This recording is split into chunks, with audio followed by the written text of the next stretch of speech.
Le centre socioculturel Louis Aragon a fêté ses 20 ans le samedi 21 octobre dans le quartier Saint-Blain. À l'occasion, un village associatif s'est installé dans le quartier.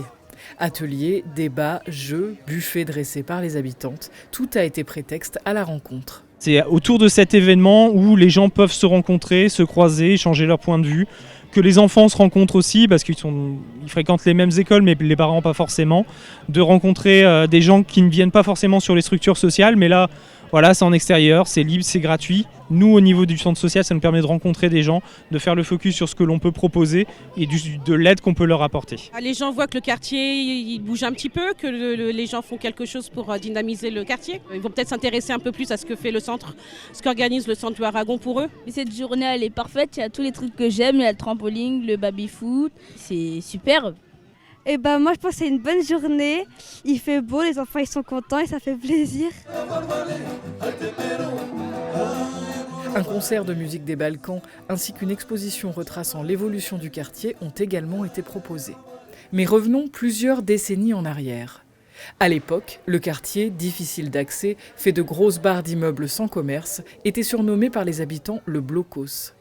Le centre Louis Aragon est né d'un projet de réhabilitation du quartier avec pour but premier, recréer du lien social. Il a créé du lien social d'abord pour les habitants, on va dire, de la cité, mais aussi parce qu'il était ouvert sur tous les quartiers de la ville, et notamment les quartiers environnants.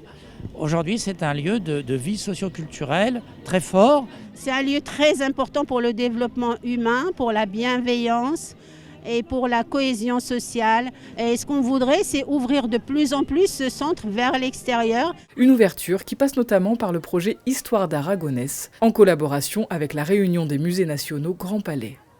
Le but, sensibiliser les habitants à la pratique et à l'histoire de l'art.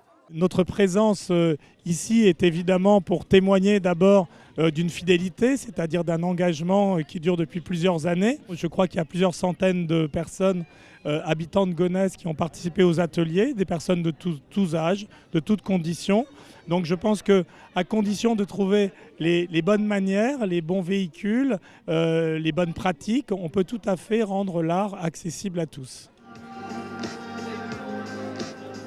Cette année, la RMN lance la 5e saison sur le thème du mouvement dans l'art. Une restitution de la 4e édition d'Histoire d'Aragonès a été projetée sur les murs du centre et des immeubles environnants.